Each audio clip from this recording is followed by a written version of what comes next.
ನಮಸ್ಕಾರ ರೀ, ಹೆಂಗಿದ್ದೀರ ಎಲ್ಲರೂ? ನಾನು ನಿಮ್ಮ ಸುಜಾತ ಮಲ್ನಾಡ್. ಈಗೇನು ಮಳೆಗಾಲ ಶುರು ಆಗೋಯ್ತು. ಈ ಸಮಯದಲ್ಲಿ ಹಲಸಿನ ಹಣ್ಣು ಸೀಸನು ಮುಗಿತಾ ಬಂತು. ಅಷ್ಟರೊಳಗೆ ನಾವು ಮಲೆನಾಡು ಸ್ಪೆಷಲ್ ಆದ ಒಂದು ಕಡುಬನ್ನು ನಾನು ಮಾಡಿ ತೋರಿಸೋಣ ಅಂದ್ಕೊಂಡಿದ್ದೀನಿ.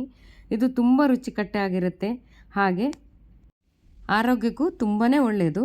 ಹಾಗಾದರೆ ನಮ್ಮ ಮಲೆನಾಡಿನ ಸ್ಪೆಷಲ್ ಆದಂಥ ಹಲಸಿನ ಹಣ್ಣಿನ ಕಡುಬನ್ನು ಹೇಗೆ ಮಾಡೋದು ಅಂತ ನೋಡ್ಕೊಂಬರೋಣ ಬನ್ನಿ. ಹಲಸಿನ ಹಣ್ಣು ಕಡುಬು ಮಾಡೋದಕ್ಕೆ ಮೊದಲಿಗೆ ಅಕ್ಕಿ ನೆನೆಸ್ಕೋಬೇಕು. ನಾನು ಒಂದು ಅರ್ಧ ಕೆಜಿಯಷ್ಟು ಅಕ್ಕಿನ ತೊಗೊಂಡಿದ್ದೀನಿ. ನಿಮಗೆ ಜಾಸ್ತಿ ಬೇಕೆಂದರೆ ಜಾಸ್ತಿ ನೆನೆಸ್ಕೋಬೋದು. ಅಕ್ಕಿ ತಗೊಂಡಾದ್ರ ಮೇಲೆ ನೀರು ಹಾಕ್ಬಿಟ್ಟು ಒಂದು 2-3 ಸಲ ಚೆನ್ನಾಗಿ ತೊಳೆದಿಡಬೇಕು. ಆಮೇಲೆ ತೊಳೆದ್ರೂ ಆಯಿತು ಅಥವಾ ಮೊದಲೇ ತೊಳ್ಕೊಂಡ್ರೂ ಅಡ್ಡಿಲ್ಲ. ಆನಂತರ ತೊಳೆದಂಥ ಅಕ್ಕಿಗೆ ನೀರು ಹಾಕ್ಬಿಟ್ಟು ಒಂದು 5-6 ಗಂಟೆ ಕಾಲ ಚೆನ್ನಾಗಿ ನೆನೆಸ್ಕೋಬೇಕು. ಆವಾಗ ತಿಂಡಿ ಮೃದುವಾಗಿ ಬರುತ್ತೆ. ಅಷ್ಟರಲ್ಲಿ ಕಡುಬಿಗೆ ಬೇಕಾದ ಮುಂದಿನ ತಯಾರಿಯನ್ನು ಮಾಡಿಟ್ಕೊಳ್ಳೋಣ. ಮೊದಲಿಗೆ ಈ ರೀತಿಯಾಗಿ ಬಾಳೆ ಎಲೆ ತಗೊಂಡು ಚೆನ್ನಾಗಿ ಬಾಡಿಸ್ಕೋಬೇಕು. ಬಾಡಿಸ್ಕೊಂಡಿಲ್ಲ ಅಂದರೆ ನಮಗೆ ಕಡುಬು ಕಟ್ಟೋದಕ್ಕೆ ಚೆನ್ನಾಗಿ ಬರೋದಿಲ್ಲ, ಎಲೆ ಎಲ್ಲ ಮುರಿದೋಗುತ್ತೆ. ಅದಕ್ಕೋಸ್ಕರ ಈ ರೀತಿಯಾಗಿ ತುಂಬ ಚೆನ್ನಾಗಿ ಬಾಡಿಸ್ಕೊಂಡ್ರೆ ಚೆನ್ನಾಗಿರುತ್ತೆ. ನೋಡಿ, ನಾನು ಈ ರೀತಿಯಾಗಿ ಎಲ್ಲ ಎಲೆಗಳನ್ನು ಬಾಡಿಸಿ ಇಟ್ಕೊಳ್ತಿದ್ದೀನಿ. ಈಗ ನೋಡಿ, ಈಗ ಬಾಳೆ ಎಲೆ ಎಲ್ಲ ಬಾಡಿಟ್ಟಿದೆ. ಆಮೇಲೆ ತೊಳ್ಕೊಂಡಿದ್ದೀನಿ. ತೊಳ್ಕೊಂಡಾದ್ರ ಮೇಲೆ ಇದನ್ನು ನಮಗೆ ಯಾವ ರೀತಿ ಬೇಕೋ ಆ ರೀತಿಯಾಗಿ ಕಡುಬು ಮಾಡ್ಕೋಬೋದು. ನಾನಿವಾಗ ಅದನ್ನು ಕೊಟ್ಟೆ ಥರ ಕಟ್ಬಿಟ್ಟು ಮಾಡೋಣ ಅಂದ್ಕೊಂಡಿದ್ದೀನಿ. ಅದಕ್ಕೋಸ್ಕರ ದಾರ ಬೇಕಲ್ವ ಕಟ್ಟೋದಕ್ಕೆ. ಅದಕ್ಕೆ ಈ ರೀತಿಯಾಗಿ ಬಾಳೆ ಎಲೆ ನಾರಿನ ದಾರವನ್ನು ಮಾಡ್ಕೊಳ್ತಾ ಇದ್ದೀನಿ. ಈಗ ನೋಡಿ, ನಾನೀಗ ದಾರ ಮಾಡ್ಕೊತೀನಿ. ನೋಡಿ, ಈ ರೀತಿಯಾಗಿ ಬಾಳೆ ಎಲೆ ನಾರು ತಗೊಂಡು 2 ಭಾಗವನ್ನು ಸಿಗಿದ್ಬಿಟ್ರೆ ಈ ರೀತಿಯ ದಾರಗಳಾಗ್ತವೆ. ನೋಡಿ, ನಾನು ಸುಮಾರಷ್ಟು ದಾರಗಳನ್ನು ಈಗಾಗಲೇ ಮಾಡಿಟ್ಕೊಂಡಿದ್ದೀನಿ. ಈಗ ನಂತರ ಇದನ್ನು ಕೊಟ್ಟೆ ಥರ ತಯಾರು ಮಾಡಬೇಕು. ನೋಡಿ, ನಾನು ಈ ರೀತಿಯಾಗಿ ಅಂಗಡಿಲಿ ಪೊಟ್ಟಣ ಕಟ್ತಾರಲ್ಲ ಆ ಶೇಪಲ್ಲಿ ಮಾಡೋಣ ಅಂದ್ಕೊಂಡು ಈ ರೀತಿಯಾಗಿ ಕಟ್ತಾ ಇದ್ದೀನಿ. ಹೀಗೆ ಕಟ್ಟಿ ಆದ್ರ ಮೇಲೆ ಗಟ್ಟಿ ನಿಲ್ಲೋದಕ್ಕೋಸ್ಕರ ಇಲ್ಲಿ ದಾರ ಕಟ್ಟಬೇಕಾಗುತ್ತೆ. ಅದಕ್ಕೋಸ್ಕರ ನೋಡಿ, ಬಾಳೆ ಎಲೆ ನಾರಿನ ದಾರವನ್ನು ಈ ರೀತಿಯಾಗಿ 3-4 ಸುತ್ತು ಹಾಕಿಬಿಟ್ಟು ಬಿಗಿಯಾಗಿ ಒಂದು ಗಂಟು ಹಾಕ್ಕೊಂಡ್ರೆ ಆಯಿತು. ಈ ರೀತಿಯಾಗಿ ಹಲಸಿನಕಾಯಿ ಕಡುಬು ಮಾಡೋದು ನಮ್ಮ ಕಡೆ ಅಂದರೆ ಮಲೆನಾಡಲ್ಲಿ ತುಂಬಾ ಫೇಮಸ್ಸು. ಹಲಸಿನಕಾಯಿ ಶುರು ಆಯಿತು ಅಂದರೆ ಯಾವಾಗಲೂ ಈ ಕಡುಬು ಮಾಡೇ ಮಾಡ್ತೀವಿ. ಹಾಗೆ ಈ ರೀತಿಯಾಗಿ ಕೊಟ್ಟೆಗಳನ್ನು ಮಾಡಿಟ್ಕೋಬೇಕಾಗುತ್ತೆ. ನೋಡಿ, ಈ ರೀತಿಯಾಗಿ ಬಿಡಿಸ್ಕೊಂಡ್ರೆ ಮಧ್ಯದಲ್ಲಿ ಹಿಟ್ಟು ಹಾಕ್ಬಿಟ್ಟು ಆಮೇಲೆ ಕೊಟ್ಟೆಯ ಮೇಲ್ಭಾಗದಲ್ಲೂ ಕಟ್ಟಬೇಕಾಗುತ್ತೆ. ಈ ರೀತಿಯಾಗಿ ಎಲ್ಲ ಕೊಟ್ಟೆಗಳನ್ನು ತಯಾರಿ ಮಾಡಿಟ್ಕೋಬೇಕು. ನಾನೀಗ 5-6 ಕೊಟ್ಟೆನ ಈ ರೀತಿಯಾಗಿ ತಯಾರು ಮಾಡಿಟ್ಕೊಂಡಿದ್ದೀನಿ. ನಂತರ ಇವಾಗ ಹಲಸಿನ ಹಣ್ಣು ಕಡುಬು ಮಾಡೋದಕ್ಕೆ ಅಕ್ಕಿ ರುಬ್ಕೋಬೇಕಲ್ಲ. ಇದು ನೋಡಿ 5-6 ಗಂಟೆ ಚೆನ್ನಾಗಿ ನೆಂದಿದೆ. ಹಾಗೆಯೇ ನಾವು ಹಲಸಿನ ತೊಳೆನೂ ಬಿಡಿಸಿಟ್ಕೋಬೇಕು. ನಾನು ಈಗಾಗಲೇ ಹಲಸಿನ ತೊಳೆನೂ ಬಿಡಿಸಿಟ್ಕೊಂಡಿದ್ದೀನಿ. ಹಲಸಿನ ತೊಳೆ ಇಷ್ಟೇ ಬೇಕು ಅಂತ ಏನಿಲ್ಲ, ಸಿಹಿಯಕ್ಕೆ ಎಷ್ಟು ಬೇಕೋ ಅಷ್ಟು ಹಾಕ್ಕೊಂಡ್ರೆ ಆಯಿತು. ನಂತರ ಇಲ್ಲಿ 1 ಚಮಚ ಆಗೋಷ್ಟು ಮೆಣಸನ್ನು ತಗೊಂಡಿನಿ. ಹಾಗೆ ತೆಂಗಿನಕಾಯಿ ತುರಿದಿದ್ದು ತಗೊಂಡಿನಿ. ಹಾಗೆ ಸ್ವಲ್ಪ ಹೆಚ್ಚಿದ್ದು ತಗೊಂಡಿನಿ, ಆಯಿತಾ. ನಮ್ಮ ಕಡೆ ತೆಂಗಿನಕಾಯಿ ಬಳಕೆ ತುಂಬಾ ಜಾಸ್ತಿ, ಹಾಗೆ ರುಚಿನೂ ತುಂಬಾ ಚೆನ್ನಾಗಿರುತ್ತೆ. ಅದಕ್ಕೋಸ್ಕರ ನಾವು ಜಾಸ್ತಿ ಹಾಕ್ತಾಯಿದ್ದೀನಿ. ಹಾಗೆಯೇ ಬೆಲ್ಲನೂ ತೊಗೊಂಡಿದ್ದೀನಿ. ಸ್ವಲ್ಪ ಸಿಹಿ ಏನಾದರೂ ಕಡಿಮೆ ಆದರೆ ಬೆಲ್ಲ ಹಾಕ್ಕೊಂಡ್ರೆ ಆಯಿತು ಅಂಥೇಳಿ. ಈಗ ಒಂದು ಮಿಕ್ಸಿ ಜಾರನ್ನು ತಗೊಂಡ್ಬಿಟ್ಟು ಅದಕ್ಕೆ ಸ್ವಲ್ಪ ಹಲಸಿನ ತೊಳೆನ ಹಾಕ್ಕೊಂಡಿನಿ. ನಾನೇನು ಹಲಸಿನ ತೊಳೆನ ಹೆಚ್ಕೊಂಡಿಲ್ಲ, ಹಾಗೆ ಹಾಕ್ಕೊಂಡಿನಿ.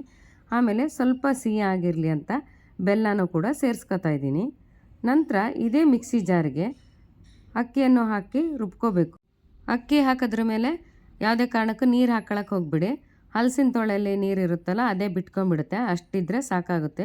ಜಾಸ್ತಿ ನೀರು ಹಾಕೋದು ಅವಶ್ಯಕತೆ ಖಂಡಿತ ಇಲ್ಲ. ಇವಾಗ ಇದನ್ನು ನಾನೊಂದು ಸಲ ರುಬ್ಕೊಂಬರ್ತೀನಿ. ಮೆಣಸನ್ನು ಆಮೇಲೆ ಸೇರಿಸ್ಕೊಂಡ್ರಾಯ್ತು. ನೋಡಿ, ಇವಾಗ ಅಕ್ಕಿನ ರುಬ್ಕೊಂಡಾಗಿದೆ. ಕೊನೆಯದಾಗಿ ಈ ಮೆಣಸನ್ನು ಸೇರಿಸ್ಬಿಟ್ಟು 1-2 ಸುತ್ತು ತಿರುಗಿಸಿದ್ರೆ ಸಾಕು. ತುಂಬ ನುಣ್ಣಗಾಗಬಾರ್ದು ಮೆಣಸು. ಈಗ ಇದನ್ನು ಒಂದು ಪಾತ್ರೆಯಲ್ಲಿ ಹಾಕಿಟ್ಕೊಳ್ತಾ ಇದ್ದೀನಿ. ಹಾಗೆ ಉಳಿದಂಥ ಹಿಟ್ಟನ್ನು ಕೂಡ ರುಬ್ಬಿಟ್ಟು ಪಾತ್ರೆಗೆ ಹಾಕ್ಕೊಂಡ್ರೆ ಆಯಿತು. ನೋಡಿ, ನೀರು ಹಾಕ್ತೇನೆ ರುಬ್ಬಿದ್ದು, ಆದ್ರೂ ಇಷ್ಟು ನೀರಾಗಿದೆ ನೋಡಿ. ನಂತರ ಇದಕ್ಕೆ ತುರಿದಂಥ ತೆಂಗಿನಕಾಯಿ ಮತ್ತು ತುಂಡು ಮಾಡಿ ಇಟ್ಕೊಂಡಿದ್ದೆನಲ್ಲ ಆ ತೆಂಗಿನಕಾಯಿನೂ ಸೇರಿಸ್ಕೊಳ್ತಾ ಇದ್ದೀನಿ. ಹಾಗೆಯೇ ಇದಕ್ಕೆ ರುಚಿಗೆ ತಕ್ಕಷ್ಟು ಉಪ್ಪನ್ನು ಸೇರಿಸ್ಕೋಬೇಕು. ನಾವು ಯಾವುದೇ ಸಿಹಿ ಮಾಡಿದರೂ ಉಪ್ಪು ಹಾಕಿಲ್ಲ ಅಂದರೆ ಖಂಡಿತವಾಗ್ಲೂ ರುಚಿ ಬರೋದಿಲ್ಲ. ಹಾಗಾಗಿ ಸ್ವಲ್ಪ ಉಪ್ಪನ್ನು ಸೇರಿಸ್ಕೊಂಡಿದ್ದೀನಿ. ನಂತರ ಇದನ್ನು ಚೆನ್ನಾಗಿ ಈ ರೀತಿಯಾಗಿ ಕಲಿಸ್ಕೋಬೇಕು. ಹಿಟ್ಟು ಮತ್ತು ಕಾಯಿ ತುರಿ ಹೊಂದಾಣಿಕೆ ಆಗಲ್ಲವರೆಗೆ ಕಲಸಿದ್ರೆ ಸಾಕು. ಇವಾಗ ನೋಡಿ, ಹಿಟ್ಟು ತಯಾರಾಗಿದೆ. ಇದನ್ನು ನಾವು ಕೊಟ್ಟೆಗೆ ಹಾಕಿ ಅಥವಾ ಹಾಗೆಯೇ ಬಾಳೆ ಎಲೆಯಲ್ಲಿ ಮಡಚಿನೂ ಬೇಯಿಸ್ಕೋಬೋದು. ನಾನಿವಾಗ ಕೊಟ್ಟೆ ಮಾಡಿ ಇಟ್ಕೊಂಡಿನಲ್ಲ ಅದಕ್ಕೆ ಹಾಕ್ತಾಯಿದ್ದೀನಿ. ನಿಧಾನವಾಗಿ ಈ ರೀತಿ ಸೌಟಲ್ಲಿ ಹಾಕ್ಕೊಂಡ್ರೆ ಆಯಿತು. ಕೈಯಲ್ಲಿ ಬೇಕಾದರೂ ಹಾಕ್ಕೊಬೋದು, ಎಂಥ ಅಡ್ಡಿಲ್ಲ. ಈ ರೀತಿಯಾಗಿ ಕೊಟ್ಟೆಗೆ ನಿಧಾನವಾಗಿ ತುಂಬಿಸ್ಕೋಬೇಕು. ಎಂತಕ್ಕಂದರೆ ಇದು ಮಡ್ಸ್ಕೊಳ್ಳುತ್ತೆ ಎಲೆ, ಅದಕ್ಕೋಸ್ಕರ.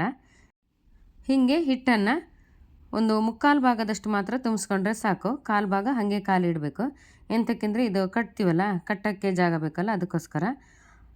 3/4 ಭಾಗ ತುಂಬಿದ್ರ ಮೇಲೆ ಈ ರೀತಿಯಾಗಿ ದಾರವನ್ನು ಸುತ್ಕೋಬೇಕಾಗುತ್ತೆ.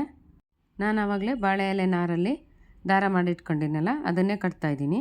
ಹಾಗೆಯೇ ಕಟ್ಕೊಂಡ್ರಾಯ್ತು. ನಾರೆಂತ ತೆಗಿಯೋಕ್ಕೆ ಬರಲಿಲ್ಲ ಅಂತಂದರೆ ಮನೆಯಲ್ಲಿ ಯಾವುದಾದ್ರೂ ನೂಲು ಇರುತ್ತಲ್ಲ, ಅದರಲ್ಲೂ ಕಟ್ಕೋಬೋದು, ಏನು ಅಡ್ಡಿ ಇಲ್ಲ. ಹಾಗೆಯೇ ಉಳ್ದಂಥ ಕೊಟ್ಟೆಗಳಿಗೂ ಅಷ್ಟೇ 3/4 ಭಾಗದಷ್ಟು ತುಂಬಿಟ್ಟು ಅದನ್ನು ಕೂಡ ದಾರದಿಂದ ಈ ರೀತಿಯಾಗಿ ಗಟ್ಟಿಯಾಗಿ ಕಟ್ಕೊಂಡ್ಬಿಡಬೇಕು. 3-4 ಸುತ್ತು ಬರೋ ಹಂಗೆ ಮಾಡಿಬಿಟ್ಟು ಆಮೇಲೆ ಈ ರೀತಿ ಗಂಟು ಹಾಕ್ಬಿಟ್ಟು ತಯಾರು ಮಾಡ್ಕೋಬೇಕಾಯ್ತಾ. ನಾನು ಹಾಗೇ ಎಲ್ಲದನ್ನು ಈಗ ತಯಾರು ಮಾಡಿ ಇಟ್ಕೊಂಡೀನಿ. ಆಮೇಲೆ ಈಗ ಬೇಯಿಸ್ಕೋಬೇಕಲ್ಲ, ಅದಕ್ಕೋಸ್ಕರ ನಾನಿಲ್ಲಿ ಸರ್ಗಲಿಗೆ ನೀರು ಹಾಕಿಬಿಟ್ಟು ಬಿಸಿ ಆಗೋಕ್ಕಿಟ್ಟೀನಿ. ನಂತರ ಅದ್ರ ಮೇಲೆ ಈ ರೀತಿಯಾಗಿ ಜೋಡಿಸ್ಕೊಂಡು ಹೋದರೆ ಆಯಿತು. ಇದೇ ಶೇಪಲ್ಲಿ ಕೂಡ ಮಾಡ್ಬೋದು, ಅಥವಾ ನೋಡಿ ಈಗ ಎಲೆಯಲ್ಲಿ ಮಡಿಸಿಟ್ಟಿದ್ದೀನಲ್ಲ, ಆ ರೀತಿಯಾಗಿ ಕೂಡ ಮಾಡ್ಕೋಬೋದು, ಏನು ಅಡ್ಡಿ ಇಲ್ಲ. ಇದನ್ನು ಅರ್ಧ ಗಂಟೆ ಚೆನ್ನಾಗಿ ಬೇಯಿಸ್ಕೋಬೇಕು. ನೋಡಿ ಇವಾಗ ಬೆಂದಿದೆ. ಬೆಂದಾದ್ರ ಮೇಲೆ ಎಲೆ ಬಣ್ಣನೂ ಬದಲಾಗಿದೆ ನೋಡಿ. ಇವಾಗ ಇದನ್ನು ನಾನೀಗ ತೆಕ್ಕೊಳ್ತಾ ಇದ್ದೀನಿ. ನೋಡಿ ಕಡುಬು ಎಷ್ಟು ಚೆನ್ನಾಗಿ ಬಂದಿದೆ ಅಲ್ವಾ. ನಂತರ ಇದನ್ನು ಸಿಪ್ಪೆ ಬಿಡಿಸ್ಕೊಂಡು ನಾನೀಗ ಇದನ್ನು ಚಿಕ್ಕ ಚಿಕ್ಕದಾಗಿ ಕೊಯ್ಕೊಂಬಿಡ್ತೀನಿ. ಹೀಗೆ ಕೊಯ್ಕೊಂಬಿಟ್ಮೇಲೆ ಇದಕ್ಕೆ ಖಾರ ಮಸಾಲೆದು ಯಾವುದಾದ್ರೂ ಪಲ್ಯ ಮಾಡ್ಕೊಂಡು ತಿನ್ಬೋದು. ಹಾಗೇನೆ ಇದಕ್ಕೆ ತುಪ್ಪನೂ ಕೂಡ ಹಾಕ್ಕೊಂಡು ತಿನ್ಬೋದು. ತುಂಬಾ ರುಚಿಯಾಗಿರುತ್ತೆ. ಬಣ್ಣನೇ ಎಷ್ಟು ಚೆನ್ನಾಗಿದೆ ಅಲ್ವಾ ನೋಡೋಕ್ಕೆ. ಇದು ನಮ್ಮೂರಿನ ಸಾಂಪ್ರದಾಯಿಕ ತಿಂಡಿಗಳಲ್ಲಿ ಒಂದು. ಈ ರುಚಿಯಾದ ತಿಂಡಿ ನಮ್ಮ ಊರಿನ ಸಾಂಪ್ರದಾಯಿಕ ತಿಂಡಿ ಅಂತಲೇ ಹೇಳ್ಬೋದು. ನಮ್ಮೂರಿನ ತಿಂಡಿ ನಿಮಗೂ ಇಷ್ಟ ಆಯ್ತು ಅಂತ ಅಂದ್ಕೊಳ್ತಾ ಇಲ್ಲಿಗೆ ವಿಡಿಯೋನ ಮುಗಿಸ್ತಾ ಇದ್ದೀನಿ. ಮುಂದಿನ ವಿಡಿಯೋದಲ್ಲಿ ಸಿಗ್ತೀನಿ. ಹೋಗಿ ಬರಲಾ. ನಮಸ್ಕಾರ.